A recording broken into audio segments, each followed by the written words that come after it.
And welcome to Frank on Camnet. I hope the good Lord is looking after you well.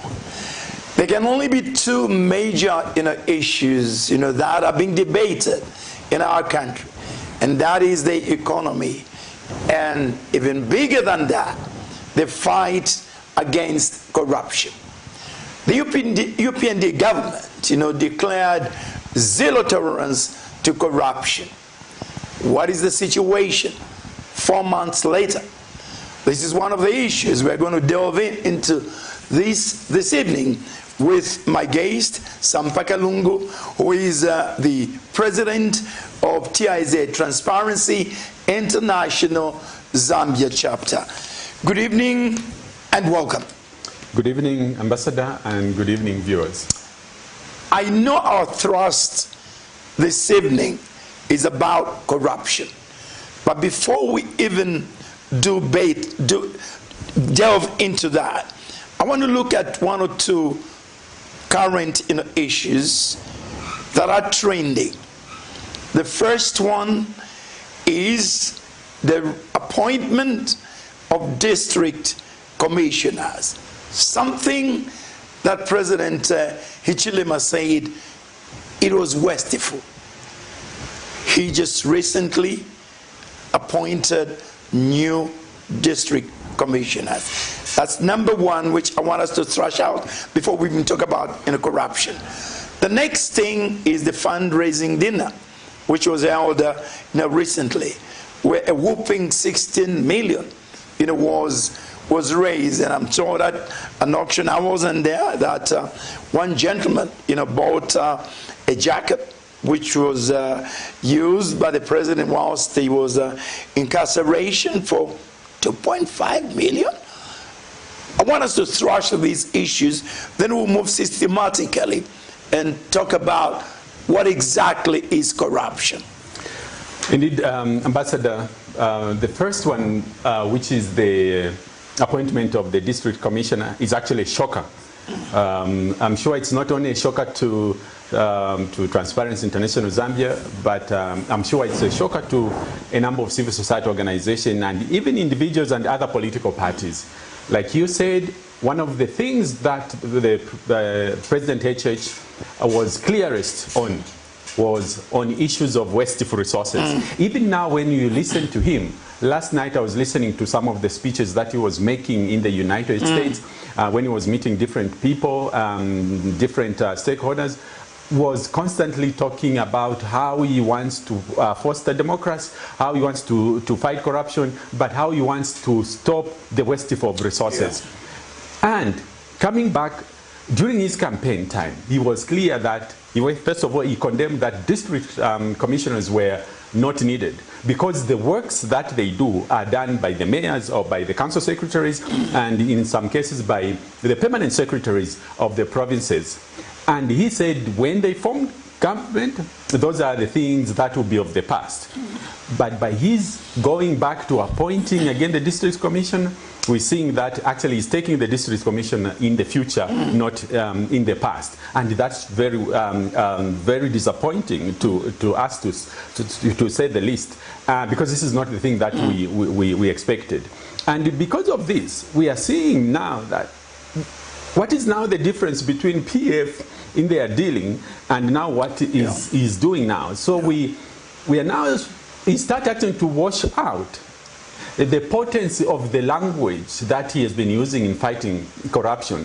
And we say corruption can mean wasteful of resources. Yeah. And we are seeing that he's going into the same way. People expected when he suspended the district commissioner, he was going to lay them off and abolish the position. And we're going to save a lot of resources, especially that we want to take a lot of resources not to positions but to the communities. But him having done that, it's a really great disappointment, but this is going against his own campaign promises that he gave to the people of Zambia. We need the president to explain why he has done this, why he has gone back on his word. But again, then going to the second part. Let me, before you go, I've just remembered another thing, because we're talking about wastefulness, here at SAMPA. I get it in the grapevine that workshops again, which he condemned, when he was running, are back on the table. It's true. Again, one of the things we keep saying about it, and we keep saying this, one of the most well-kept secret, open secret, is the corruption that happens systematically, consistently in the civil service, which from the level of the sweeper to the level of the president, we know all about, but we keep a blind eye to this. This is the corruption that happens. One is that when there is a workshop that is happening in the ministry, directors, permanent secretaries, including ministers, they receive resources, they receive allowances equivalent to the number of the workshop. If the workshop is taking place in some place for 10 days, a number of directors, a number of permanent secretaries and ministers receive allowances equivalent to the number of days, and even if they are not attending. Even when they are not attending. And the funny part is, ministries are big. You might find that in one ministry, there are 5 workshops happening in the same week. And all these workshops, they give resources they give allowances to the minister. So if the minister can be in one position, it can be in his office, he receives allowances equivalent to 5 workshops happening there, and he's not even stepping there, she's not stepping a foot in there. This was happening in PF. But now we know that, again, some of the ministers are already benefiting from that. This is pure corruption. This is wasteful of resources. And we are pushing to the president. These are some of the things that he may fail to control. He needs to be aware of that. He needs to put in mechanisms that stops that. So if we look at what is happening in terms of allowances, what is happening in terms of the DC, slowly we are starting, the PF and UPN are starting to look like Siamese twins. And there could be other things that we might uncover that the UPN is just now embracing in that. We want to stick to the message, zero tolerance to corruption, but we want this word to move from rhetoric to actually actions happening. But as of now, there are a number of things that are pointing to that. PF and UPN, they're starting to look like Siamese twins. Dinner dance, 16 million. Look, I have no problem, a party raising, no money. But if you're going to auction something for 2.5 million, I mean, it questions the morality of all that. This guy who buys a jacket for 2.5 million, he's made a stamp there. Okay, he's introduced himself. And look, it's very, very difficult for that man just to sit back and give that 2.5 million just like that. And again, corruption is not only fought at the root, at the fruit level. We need to see the corruption where it's coming from, the roots and the systematic formation of corruption. Again, we had condemned this kind of fundraising among the political parties where they ask companies, they ask individuals to come and meet the president, greet the president, eat with the president. Because if you look deep down this and you talk to the people that are invited to this, they are actually arm-twisted. You know very for sure that if, let's say, a parastatal company is invited to come and meet the president and they refuse to come, there could be consequences if you refuse to come or to buy a table.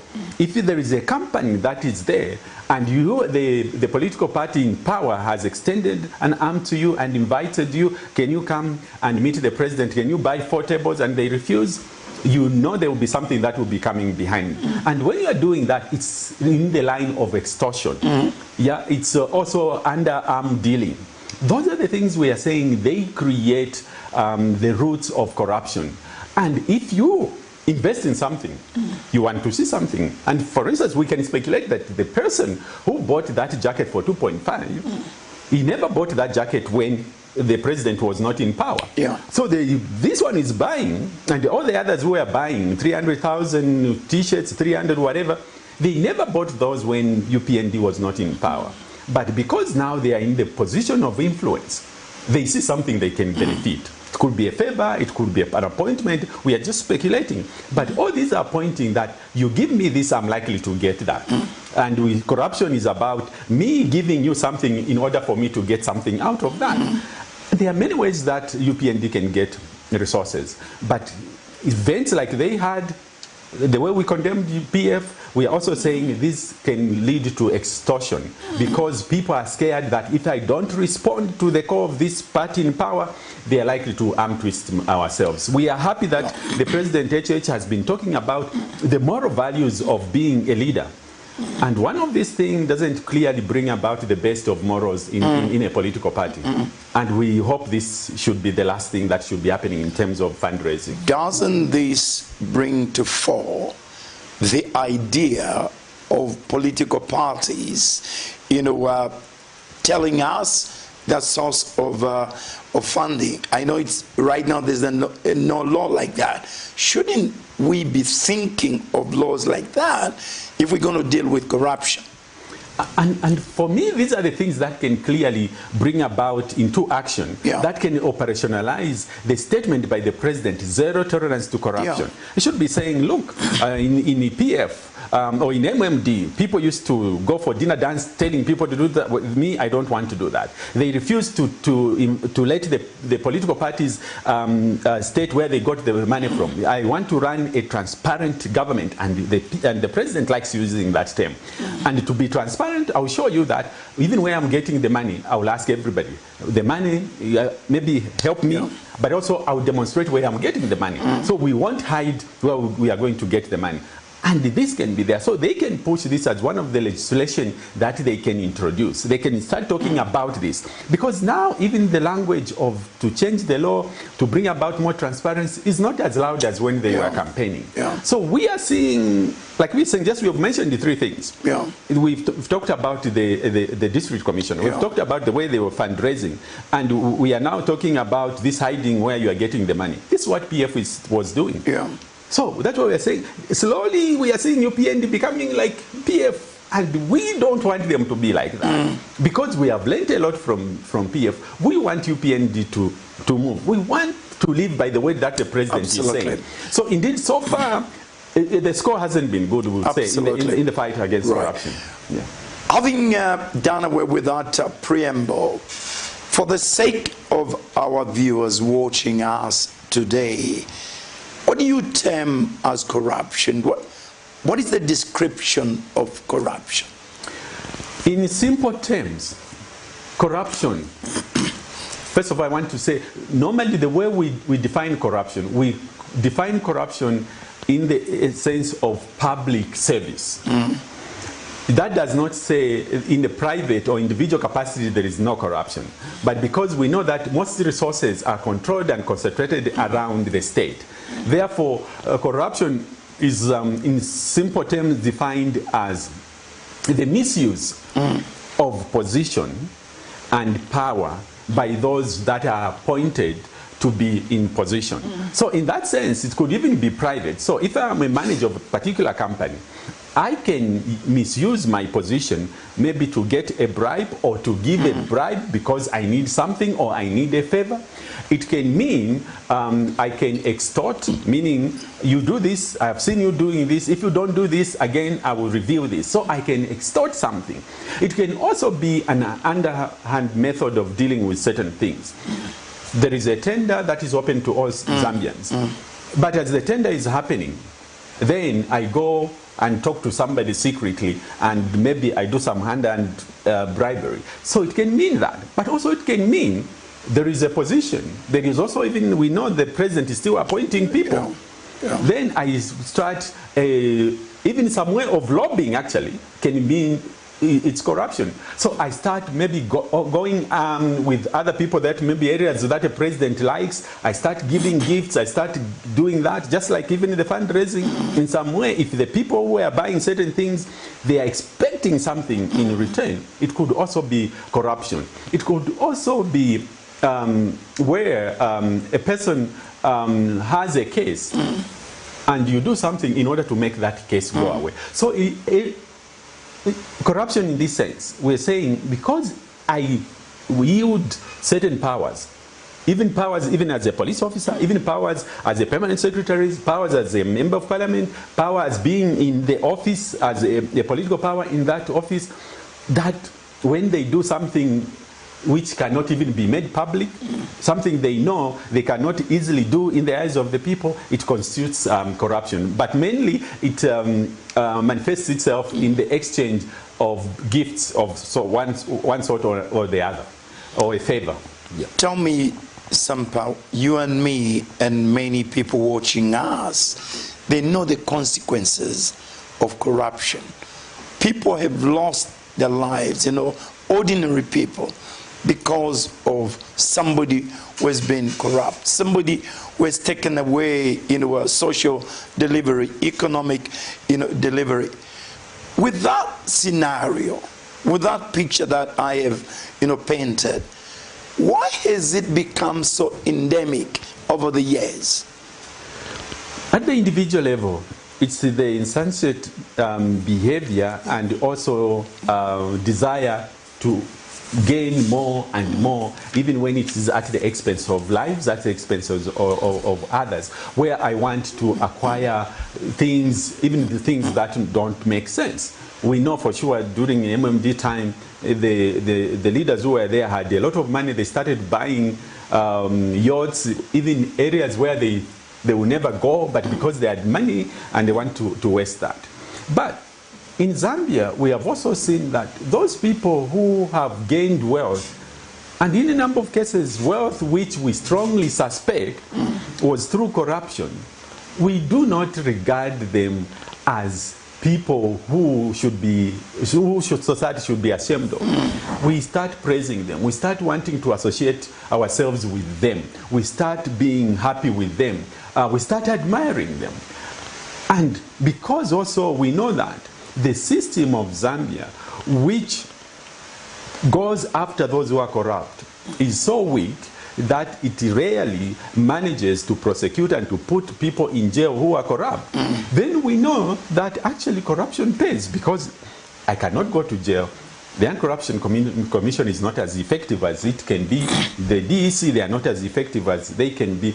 So you find people are pushing themselves in that regard. But also it's a situation where we have created a culture. Partly I mentioned the culture, a culture where people who have gained wealth, wherever the wealth is coming, we're not questioning that, they're happy. I can give an example which is globally being discussed. People are saying, some of the people are condemning Qatar because of the World Cup. They're saying because of the way they treat people, just human rights. But for us, we do not have that moral conscience to say, if I see this person has gained wealth so quickly, and I just say I cannot associate myself with. One thing that I want to applaud the president about is when he made one reason.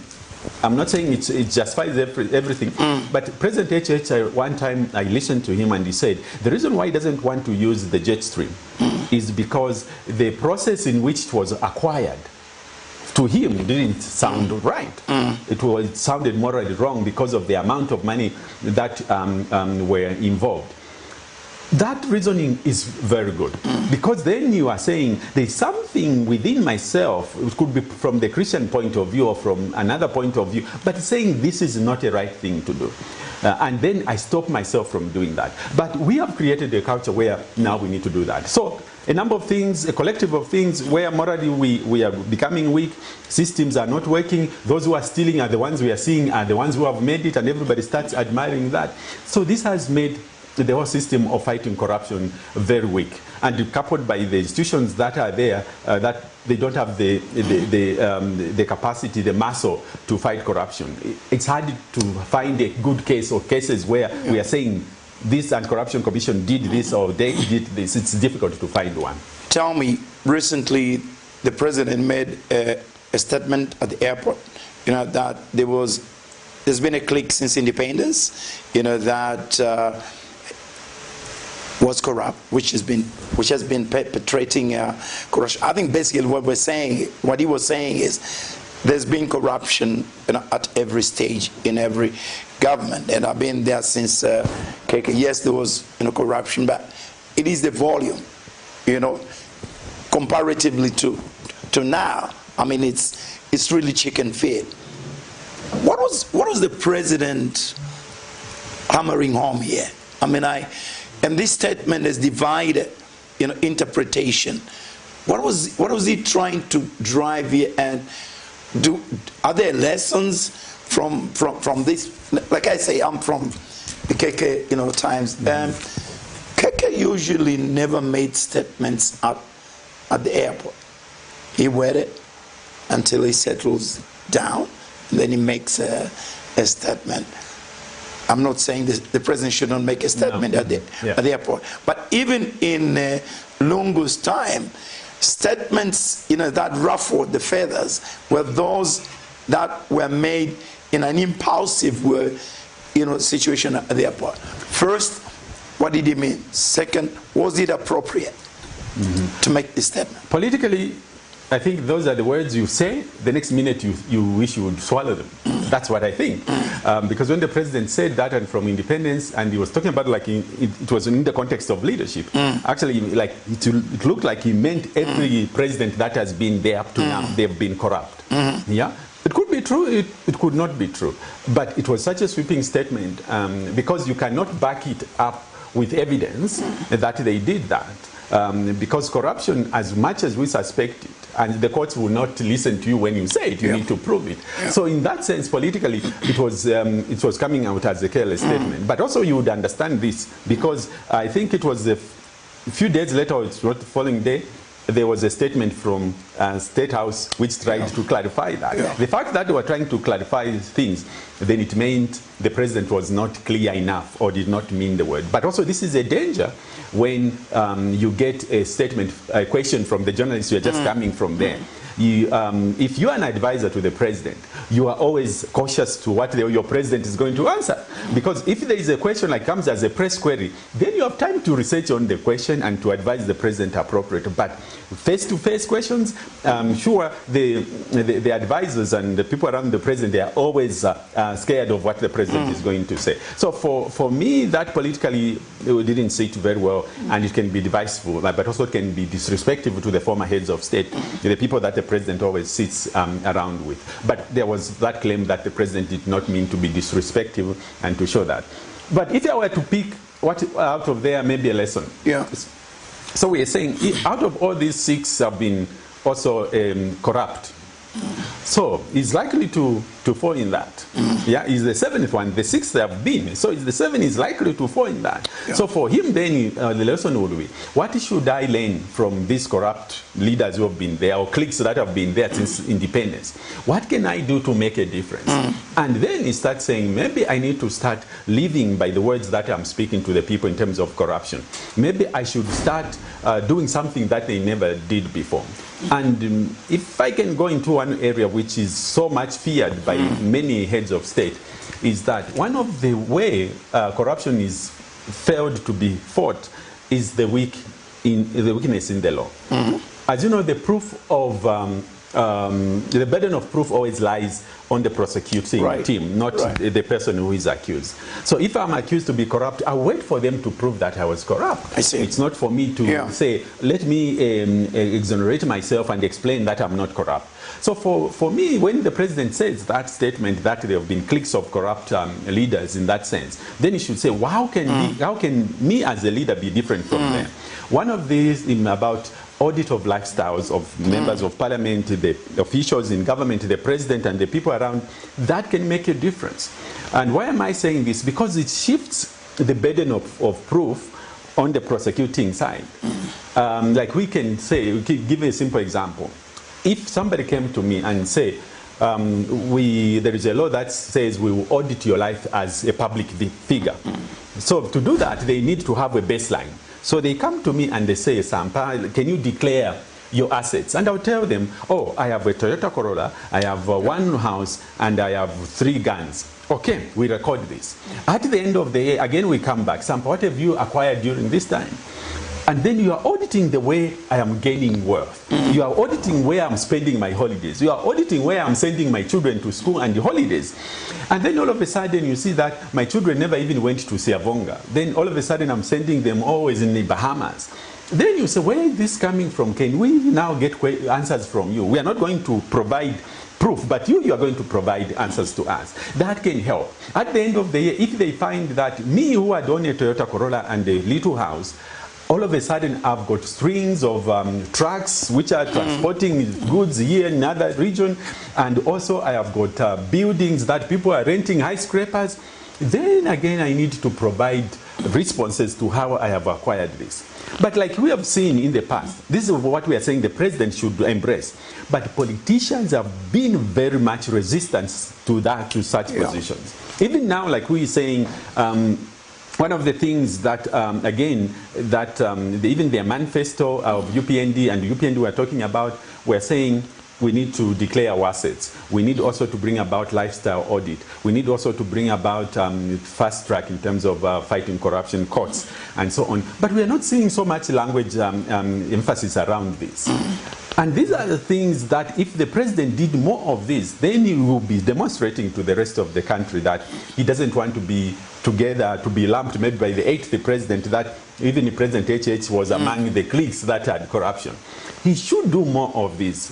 But as of now, we are not seeing much of that. Yes, he's talking about it, but it's not showing that is taking us in a direction that is pointing to a different direction. We need to have that confidence that is really speaking and operationalizing his language. There have been a couple of cases that have been taken to court. People who have been investigated. But the outcry has been that this fight has become tribal because most of the people who are involved are from one region. Is this a deliberate ploy by the people who are being investigated, to push the president against the wall, to shift, the whole fight against, corruption, so that every now and then now the president is on the defensive to justify that this is not a tribal war? Actually, when I was looking at the way the number of people who are being investigated, and when I also heard people saying this is a tribal war, it's a tribal fight targeted at a particular section of our society. And I was going through the names, then I was finding there is Musonda, there is Chanda, there is Chama, there is Muila, there is Chitotela, and there's one, it can purely be a coincidence that the people that are here, they come from one region. And if I were to be very objective around this, I'll place both two sides to that. It also could mean the previous party, which is PF, had a number of people coming, a lot of people coming maybe from one region.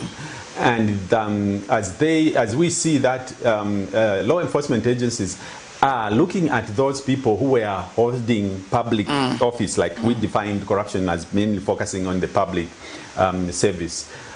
So it could be that reason, that because in the PF, a lot of ministers were coming from one region and they could have been part of that.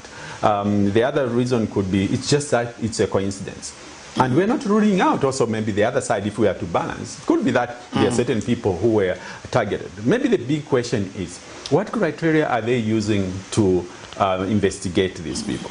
If we are seeing them touching on cases of corruption as far back as 2016, would we say then, during this period, it's only these names that have been corrupt ever since? Because they are saying they will go as far back as they want, because the president also said we will fight corruption, the past, present, and the future.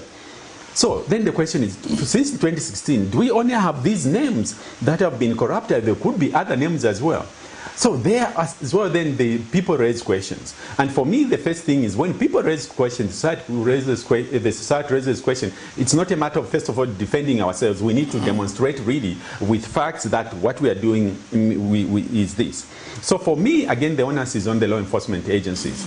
Are you working as independent institutions? If you are working as independent institutions, who else apart from this who was corrupt? Does this mean the whole country we have only this clique as the people who are corrupt from 2016? So when you look at that, and we have other cases that were investigated and we don't know where they ended up, they could also pick up that. So you could see that even when people are making this suspicion, there is some level of substance. But at the same time, we want also to give it as a benefit of doubt that it could be just a coincidence. But the onus is one on the law enforcement agencies to demonstrate that they are not doing this not because of vengeance, because they have retribution cases, but they are purely focusing on the cases that were committed. And for sure, cases that were committed were not only committed by these few people. A lot of Zambians have been investigated before. So we want also those cases to come through. So they need to demonstrate that this is not tribal. And because they are law enforcement agencies, when they are working like that, and they are focusing on one political party, for instance, they are likely to indicate that they are being influenced by the top. So they have a lot of burden on themselves to demonstrate to the nation that this is purely investigation. But also, like I said, PF also has been in power for 10 years. It's quite a long time. There are errors that were committed, and the people, the number of people that we can point to that their action might have pointed to issues of corruption. So this and that, but the people that can help us redefine well are the people that are investigating these cases. Tell me, just barely 4 months in government, some people now are becoming skeptical, that this resolve will fail. It's a fallacy. How can they get the credibility back, on track and say, you know what, we've just been working quietly, we know what we are doing. What would they do? Yeah, one thing that we need to understand is it's good always to measure time and to see, and I'm happy with that question, Ambassador. We need always to look at time and measure the efforts that have been made. It could be in the area of development, it could be in the area of debt repayments, it could be in the area of corruption like we are discussing, and gauge and also give responses to that. Indeed, about 4 months in power, and the fight against corruption. If you remember very well, we had a discussion, I think it was also on Camnet, and TIZ was one of the institutions that said, we think we have a savior in HH. And people were saying, how could an NGO use such a language? We said, but because when HH spoke, his first 2 speeches, he spoke about how he's going to fight corruption, zero tolerance to corruption. And that's what business we've been doing as Transparency International and other organizations. And when somebody spoke our language, we said, this is our savior. 4 months later, the president is saying the same thing. But however, the translation of those words is not matching with what the president is saying. Like we look back, and let's look at again, we will repeat this because it's important, what the president said and what is being done. The simplest thing, like we're saying, the president, first of all, we can count. I'd said zero tolerance to corruption. When we come in power, we will do the asset declaration. Including the president himself has not declared the assets publicly. And I keep saying, these are low-hanging fruits. You don't have to fight over them. You just say, I have a car, I have one farm, this is who I am. But that has been very difficult. For 4 months, they have not done. Permanent, people in public office, they are not doing it. The members of parliament, they are not doing it. And that is very simple. So in this sense, we have said they have failed to declare their assets. Yet, even when ECZ was failing to declare the assets for the presidential candidate, we made noise together with them when they were in the opposition. So we're saying that one has not done, they have not done well. Again, let's point to one simple thing. They said they were not going to use big cars like UPF was using because President HH, I remember, was saying a country is too poor to allow ministers to be driving such luxurious vehicles which are very expensive. But we are seeing all the ministers are jumping in that and they are enjoying that. So they are again going by their own word. Again, recently we're talking about the DCs in terms of wastage of resources. We have already mentioned how the president spoke about us. We also, not only us, we had also the NGOCC also condemning that. So we are seeing them failing to do that. Again, even the issue of fundraising, which is actually exactly what PF was doing. So in this sense, indeed, we're beginning to lower our expectations. Maybe we should not shout as much as we shouted at the beginning that the president is going to be our savior, because the signs are showing that they are becoming more and more like the previous regime in the area of fighting corruption. We are happy that they increased the allocation to the law enforcement agencies in the budget, but even that, we want to see it they are saying, where is it going to go and how is it going to translate in the fight against corruption? So the first 4 months, we would say the score has been very low and our expectation is not as high as they used to be at that. And we want to ask the president, how can you then keep us keep the hope high? Very soon we are going to see things happening. But also, like we are saying, now the ministers, and we're talking about the ministers because the ministers are connected so much to the president because these are appointments. Like we talked about, they are also going through the habits of even getting allowances for workshops which they are not attending, which was also stealing money. And this is starting to happen and they are enjoying it. So really the fight is not as strong as it used to be. So this part of the period, I think UPND, especially in the hands of which is in the hands of the president, there is a lot that they need to do and they have done very little. So in terms of scoring, it's only the part of where we are saying they may be helped to uncover maybe to recover from faith in Sonda, and also maybe putting a bigger budget, which was from 72 million to about 101 million. That's something that we're saying maybe that is positive. The president cannot fight this alone. You've given him and the government a lost cause so far. Does this impact negatively on his ministers, on his team, to an extent that because they're not seeing a hard-handed, person, for lack of a better way of doing it, dealing with this, that they'll remove the focus on this fight? The team won't complement each other in this fight. Do you see that? Are you concerned about that? Very much concerned. And we are concerned because this is the time the president needs to define his hand, how strong it is or how soft it is. Because if he shows an example and if he uses words and he sticks to the words, I think one time he said, I have made you, I have appointed you in particular position. So my task has been to appoint you because I've trusted you and I've seen how you have performed. But it is not my work to keep the morality of yourself in that position. If anything comes out, it's your own fight. And I will not hesitate to deal with that. We are saying so because if the president does not work strongly with the ministers or all those people that he appoints, and he sends a strong message that if you go against what I am seeing as the vision to develop this country, I'll remove you, I'll do this, we'll find that the president starts having people that he brings very close to himself.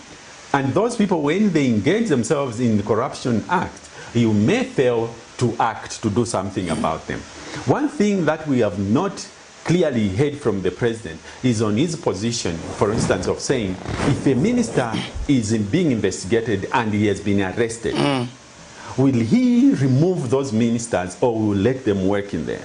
We are saying this because in the past, the former president had shifted. At some point, he had said he was going to fire ministers even before the SEC gives him evidence.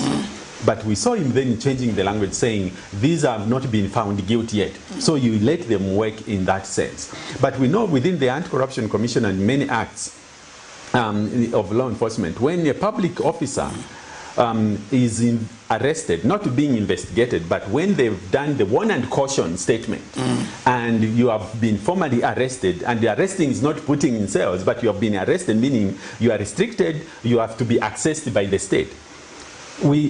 We saw them still continuing in office, but the president has not made that statement clear, whether he would lay them on, he would tell them to step aside. He has not made that statement. Because we also heard last week, people were saying the one who was in charge of, this is Milingo, was in charge of the... yes. Yeah. And so on. People are saying they let him work instead of fire. No. It should not be selective. Even individuals and ministers, if the law says when you have been arrested, you step aside to allow free, clear investigations, it should happen. So that we would want the president to come out in open to see how he's going to approach, because ministers are going to be cited for some corruption activities. And when he gives that statement, then we'll know. But also what helps is, if the president says, if a law enforcement agency investigates you and arrests you, then it would mean you'll have to be on suspension. Then you removes the burden of selectively suspending that. You just say, oh, there is an arrest, there is a warrant and caution. This is what we said. So, Bwana, step aside. So, the president won't be seen as being acting in favor or against somebody, because he would have already put a statement there that is going to happen. But also, if he did that, you find it easy to act on anybody. We have seen in the previous government, there were some officers, especially that were close to the president, they were cited for corrupt acts. They were cited even in cases of intimidating people, assault. But because they were so close to the president, it took years and years to let those people go. Absolutely. Even when they went, the president was working with them in the past. So we are seeing that this is also a danger that President HH may face, that he needs to start acting now. He needs to be clear on how he's going to fight corruption. He shouldn't be vague, and that will help him. But also we know that the president himself might not be deep in the corrupt acts, but because he's a little distant from the ministries and from the ministers, a lot of things happen. Procurement, the president is never involved in procurement process. That's why even when people like talk about the jet stream, the president might not even have been involved in the procurement, that there are others who deal with that. So when we see that the president is far away, you find that the ministers might start other deals that may dent on the president. So the president must find a way of communicating to the ministers that he has wings that can give him information, and once he gets wings of information from the wings, there is a predictable action that he can do, and everybody needs to understand that, and you need to stand warnings. Tell me, you know, SAMPA, there been sentiment raised that those perceived corrupt in the PF are now daring, you know, this government, you know, openly. What do they see in this? Is there something they know that we don't know? That is part of the question. The second question is, we've seen the former Minister of Health sue ACC. It is right that some people are saying that's really being cheeky. Yeah. Could you comment on this? Yes. One, daring the state. First of all, they need to understand that the former ministers and anybody else, they are at the disposal of the law enforcement agencies to be investigated. So they can be investigated anytime. And we would want all those that are suspected to have had a hand in the issues of corruption, misuse of resources, extortion, underhand, whatever dealings and so on, we would want them to be investigated. And we would be happy if we would have cases where those who are guilty are even jailed. That's another important thing that we would want to see. And that would be giving a lot of confidence in the people that the law is working. Daring the state, I think certain things, when they fight politics, they need to be careful. One, you'll be fighting politicians. If, let's say, a member of PF is fighting with a member of UPND, that's at another level. But on the side of that, you have Anti-Corruption Commission, which is not supposed to be in politics. For them, the focus should be, what did you do or what did you not do? So we would want to see that. Those that are daring the system also might send the message that we know how the system works. Some of their own findings as Transparency International Zambia is that corruption can be difficult to prove. And they know maybe what they did, that even when everybody, almost 100% knows that they were involved in corruption. But the problem with the courts, it's not like the old law where everybody in the village thought you stole and then they punished you. You have to prove to them. And some of the cases were done having in mind that maybe there could be a time like this that can come. I will give an example. If I want to procure a television set, and instead of a television set costing 3,000, then we say make it cost 12,000. So me, the person who is selling that television, and I get kickback out of that. And then all the processes you would have then, even in that process, you would have a procurement committee calling for maybe 3 quotations, sitting, making a decision, yeah? And in the end, it passes. So in terms of the system, if you went to investigate, you find that they followed the system, except they manipulated the systems. And in manipulating the system, when you come to me, you won't charge me because of the price. Yeah. You say, because you sold this at 12,000 instead of 3,000. I would say, who am I? Am I the one who determines? Yeah. It was, the 3 quotations were made, and this is what we got, and the whole system. So they know how they manipulated the system, such that even if you went there, you would not find anything happening. But also, let me talk about something that is hot. Even when we are talking about maybe the jet stream was obtained corruptly, maybe people might know that. Yeah. Maybe the jet stream they are seeing, maybe by just seeing the outside, and another jet stream we see somewhere maybe being used by a football club, they might be the same. But maybe what is on the jet stream for the president is different for what is there on extras. Yeah, they are extras. And you know, when we talk about presidents, issues of security, comfort, people should be waking even when they are flying. So that makes it all difficult. So we find that they might be saying that because they know more than what they need to know. For us, what we would encourage is that when those politicians speak like that, the former ruling party ministers, the UPND should not be taken by fighting back. But the fight back they can do is to find evidence, core hard evidence that can then counter their words by providing resources to those that can do forensic investigation, calling about other experts to know how else they can do that, so that the best word that would come in such an argument is by convicting them. So indeed for them, because they are fighting politics, we will see that they will continue that fight. You talked about another point, which was, if you remind me, at first I talked about these people are daring. Yes.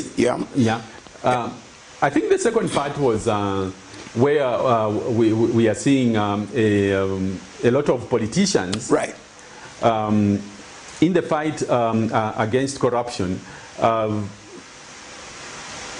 We are not seeing much of the things happening in terms of conviction, in terms of them being brought to courts. Like we had said before, we need to appreciate that part. Even when we are saying Dr. Chilufya, who is the former minister, is suing the SEC. Yeah. I think the part that has given impetus for him to sue them is, I think, the recording that we got from the former head. Yeah. And on that part, even as Transparency International Zambia, we said if that recording were any truth to it, that made the undoing of, we emphasize, the undoing not of SEC, because for us we want SEC always to be strengthened, but it was the undoing of the person who was occupying that seat at that moment. We wouldn't want to group all the behavior of the person occupying seat to the rest of the institution. If a President HH errors, we don't want to say all the rest of the government wings then have erred. No, that would be wrong. So for that case, we said that person who was speaking like that, it was because that was not our mandate to do things that were done. They tell you that if you are an investigating officer, you are protected by the state as long as you keep to the law and you do that. Just like a soldier, you are protected as long as you're within the laws. If that is anything to go by, what she said, it was not something within her mandate, not part of the job description. She did that on her own. And we would have loved even her to pay for that if he has to do anything.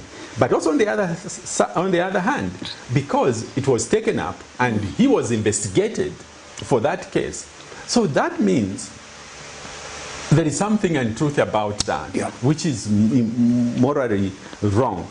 And indeed, Dr. Chilufya, as an individual, as a Zambian, he has a right to absolutely. He has a right. But we need to start thinking about when such things happen, how much they hate the people of Zambia, how much they hate the Anti-Corruption Commission. It's such a big damage that we are causing to that. That's why we're saying when we fight this corruption, not with clear motives, the penalties will be quite hard on the country.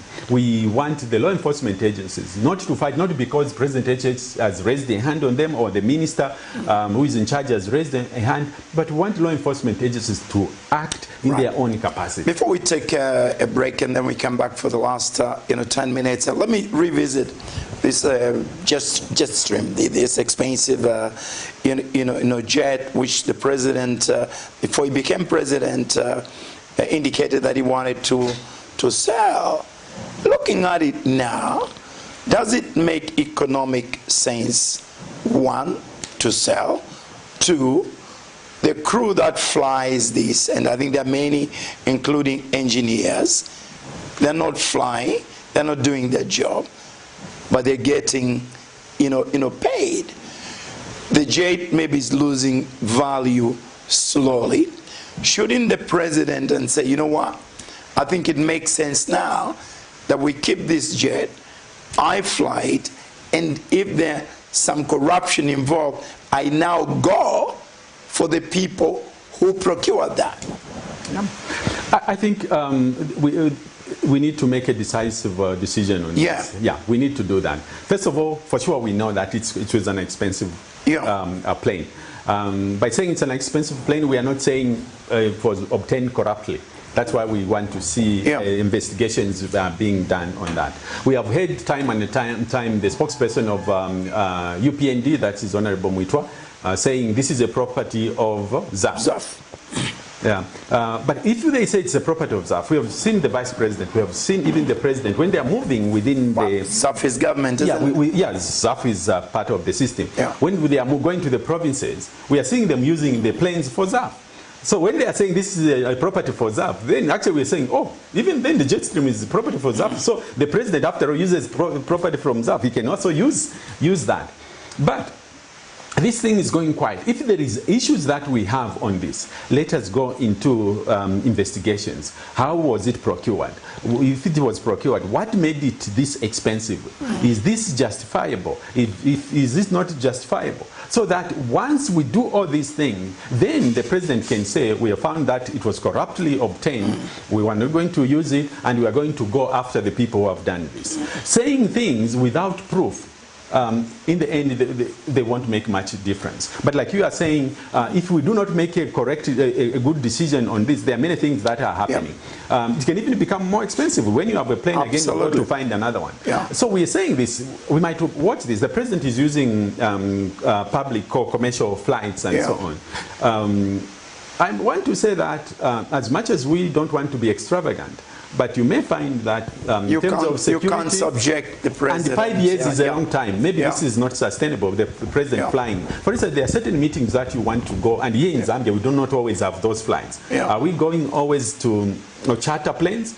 To go to other places? If we are going to South Africa, the president is in South Africa. I don't know what he used when going to South Africa. The old Challenger, The old Challenger, you see.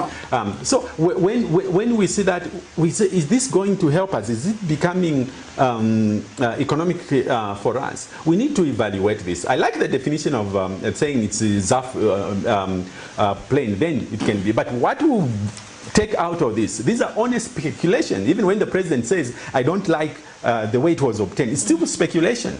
Because as we know, for you to say something, you need to have proof. Even us who fight corruption, we say, yes, the things smell corruption, but we want an investigation to be done so that we are clear about this. So the president should direct that experts look into the procurement of that, and the final decision is made. If the final decision will be the property of ZAF, then you say, okay, if it's ZAF, let the president use it. He uses the other ZAF property, so why not use even this jet stream? But if not, then let's go after the people who procured it, take them to court and punish them, and we'll be happy when that happens. I think the president should be assisted, because there's an institution which is even bigger than the president, which is presidency. Yes. There should be people to say, look, I think this is the direction or decision that we should take. This is Frank on Camnet. We're delving into issues of corruption. with SAMPA KALUNGU, who is a president of TIZ Zambia chapter. When we come back, there's a call from some quarters that the immunity of the former president should be removed. Join us very shortly as we continue with the program after this short break.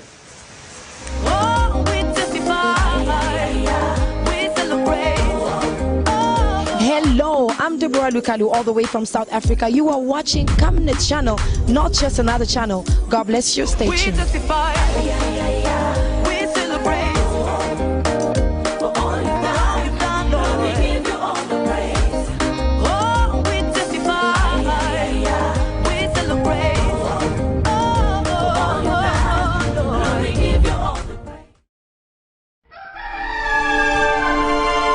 Africa is rising to a new dawn of integrity and accountability.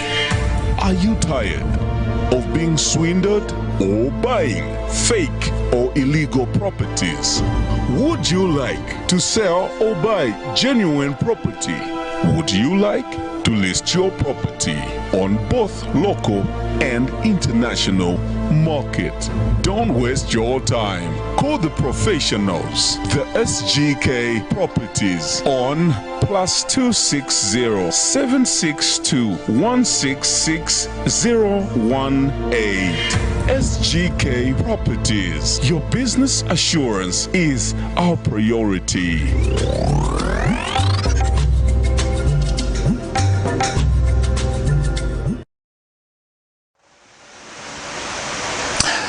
This is Frank on Camnet. We're looking at issues pertaining to corruption with SAMPA KALUNGU, who is the president of the Transparency International Zambia chapter.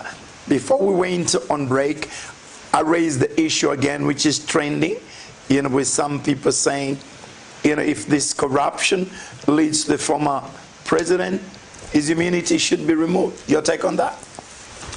People need to understand that when they are calling about the removal of immunity of the former president, it's a very serious issue to deal with. And one thing we need to understand is that we need not to politicize it. We would want to urge even the UPND government that maybe learning from what has been happening, they should desist from allowing or even creating cliques that seem to be like belonging to NGOs or pressure groups and so on that are pushing for an agenda while they're actually politically being pushed to that. We saw a number of NGOs that were always speaking only on one side all the time. So when we look at some of the calling upon of the state to lift the immunity, we need to understand this now things have changed. The president himself will have to come up with evidence, some level of good evidence, and go to parliament and present it before parliament so that he can convince parliament that they can remove the immunity of the president. But before even I answer that question fully, if we look back, we have seen, I think, is it in 2 cases where the immunity of the former president were removed? Chiluba, Rupia. Removed, and Rupia, was it removed? It was Chiluba and I think KK himself. Right. Yes. What came out? KK was found not even nothing. Then also came to Chiluba. There were a lot of speculation around 10 solid years in court. And nothing so came. Expensive. Very expensive. Then you want to remove the immunity of the former president. We are not saying the president is above the law. But when we do that, when we are calling for that, even us who are pressure groups, even us who are in the crusade to fight corruption, for us to make this fight much more serious, when we are calling upon such things, we need even ourselves to do a little bit of homework so that even when we are advocating to the president to remove the former president's immunity, he can see also what we have found, what we are presenting before him. But not just coming out on a placard, you say remove the president. You are bringing not only the name of the former president under some level of embarrassment, but also you are embarrassing the country because we are not seeing the reason, we are not seeing the levels of corruption around that. And for instance, I saw in some places where they're saying because of the jet stream again, you don't even understand how that came about. So the point we are making is that the fight against corruption is a serious one. The fight against corruption should also, all of us should participate. But at the same time, if we make it like a political issue and we can call upon, then it loses meaning. We want this to be taken seriously. What evidence do we have at the moment against the former heads of state, that's President KALUNGU? Perhaps we are not sure. Maybe investigative wings are doing that. And they are right to investigate. And when they find there is a prima facie case to bring about, to convince the president to present before that, and if he's guilty, we will be happy that his immunity is removed. But let's not start calling for that before even we see what he did and so on. Then it makes this fight against corruption a mockery, because we take it on the level of politics. You know, the politics, the way it is, today you can say this, tomorrow you're apologizing, today you insult your opponent, today you are drinking together. No, this is a serious fight. It takes away the resources of the people. Yes, if the president, former president, has cases to be answerable to, and we can provide evidence, we will support that idea. But if we're just speculating, and please, let's not get into those areas. Let's quickly look at some of the cases that have resurfaced. The case of the former defense minister, Davis Chama, 2015, 2016, I think. His colleagues in PF are saying this is political. Your take on that? I mean, members say, the case cannot rot, really. I mean, your take on that? So, for us, like we're saying, if a Zambian committed a crime yesterday, today, or who commit, they need to face the law. What, again, would be wrong is to only single out one person, and yet there could be other many cases that happen. For instance, if it's 2016, between 2016 now, who else committed a crime? Can't we also bring them together? Can't we bring them forth and investigate them? So when it looks so selective, then it becomes a different thing. Like we said, and we've been always saying, let this fight be a fair fight. Every Zambian who is guilty has to face the law. Every Zambian who is not guilty, let them live their own life. So between this time, 2016 and now, would it be only him alone, or we will have other people that would have a crime? So when it is done the way it has been done, even when it could be true he committed an error or he committed a crime, it looks very suspicious because it's picked out of many other cases that are done. It's also a similar case where we're seeing where during the political campaign, there were a lot of deaths which were suspiciously caused by either PF cadres or UPND cadres. And as Transparency International, every time we are condemning these two political parties because they were in the forefront against violence. But then when you see only one side being brought to then it becomes that. So what we want to do is for the law enforcement agencies not to be selective, to go after anyone who was corrupt. Yes, if the former minister was guilty, let him face the law. If there are other people that also did that, whether they were in opposition or elsewhere, let them also face the law. The way things look, it might attract a lot of suspicion that this is a political fight rather than just a fight against corruption. Is this fight against corruption going to define the legacy of the president, or is it one of the key, elements of governance in which could have a bearing on the legacy of President Hichilema and his government? At the level where we have reached, corruption is so high, it has come into our bones, our veins, our roots, and definitely his fight or failure to fight is going to define him, largely. And I'm saying this, and I've said before, corruption is almost everywhere. If you want to go into government, you are thinking people in government, civil servants today, are filled up all the Chalala area with houses and many other, because they are getting free money, like we talked about, allowances. Sometimes they give themselves allowances which are not supposed to be there. If you want an opportunity, you know that you always have to know somebody. Do you know somebody there? Would you know somebody? Are you connected to this person? That's all. Those are levels of corruption. If you want to be to belong to a political party or to have favors, you find that even secretary generals of political parties are now becoming very rich because the people are going to bribe them. Even when during the adoption, you find a number of politicians saying we gave them money, but they didn't adopt us, and so on. So corruption is almost in everything that we're talking about.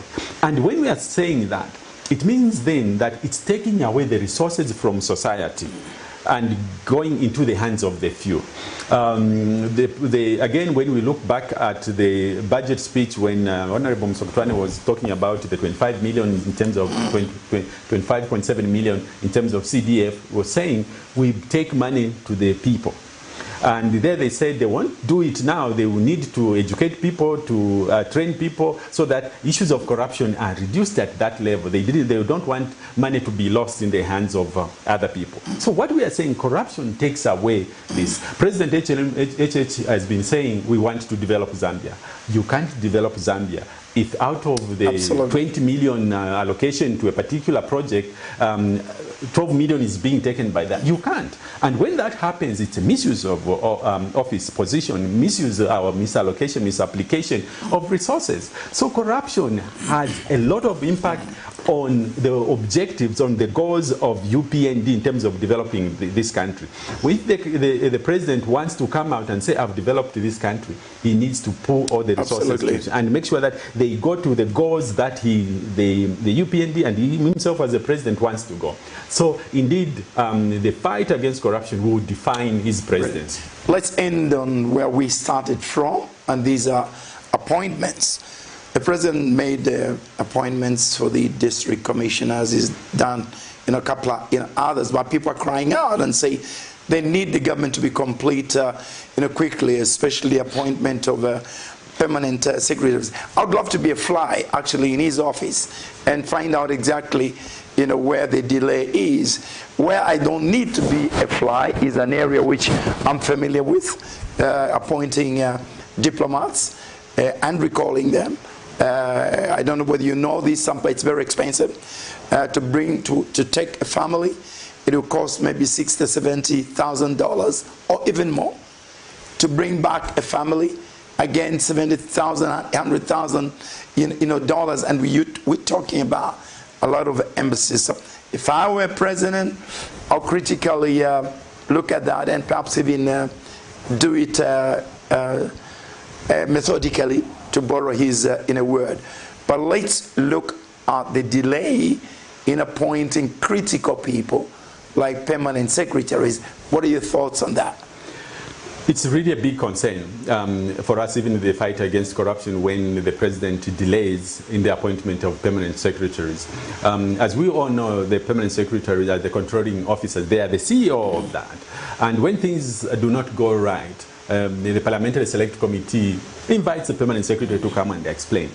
In a situation where you do not have somebody who is holding office substantively, it means there are certain jobs there are certain works that can be done, because the person who is acting doesn't have 100% rights in terms of acting. There are limitations that they have. But also the person who is acting there might not be committed to making sure that things are done right as compared to the substantive person. So in terms of accountability, we suspect that when maybe the Auditor General comes around next year, there will be a number of issues that will be there. But also we foresee when Parliament Select Committee, which looks at the expenditure and whatever, comes to query on certain expenditures, we are going to receive a lot of responses. No, at that point I was not appointed. I was not. And in that incidence, we see that resources can be lost, and people are very clever, because I know I'm just here for a while and I'll go, so somebody who will account for this is somebody else, and we are losing resources like that. But also we would understand on one part, yes, this is a new government, but if you look at the public service and the promise that the president is going to appoint professionals, it's easier going to the commission itself and the cabinet. They have a record of those who have been serving. Yeah. And we thought then it would be easier to have the pool of people where they can select and the president can appoint those into places to serve because they are professionals in that sense. We thought that would be much easier. What we even thought it would be much difficult maybe is to find diplomats because you don't know who we can appoint whoever it is. But with permanent secretary, because they're coming from the system itself, and we said he wants to use the system to do that, the system could have helped quickly to recommend certain names and he could have picked from that. So we see it next year or another year that there will be a problem in terms of accountability of things. We wish he would move on that. And of course, he has a lot of work to do. He indicated that they will be making changes in the diplomatic service and so on. Indeed, like you saying, Ambassador, with your experience in there, it's very expensive. Very expensive. At that same time, the president is saying through the budget presentation that they don't want to be wasteful.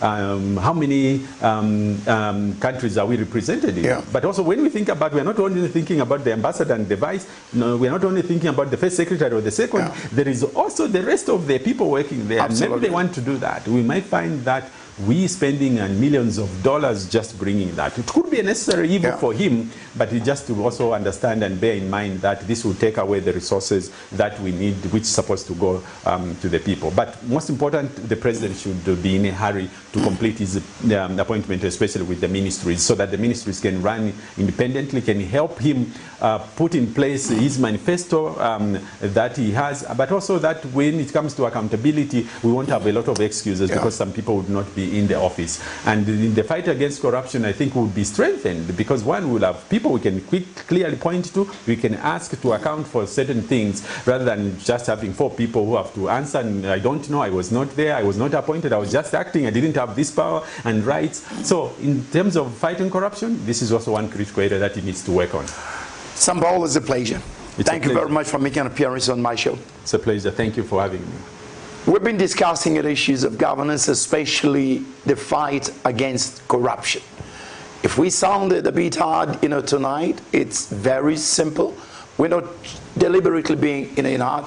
We simply want to remind the UPND government and our president about the promises that were made, and we mean well and would like those promises to be realized. And I think the majority of the voters would like this government to succeed.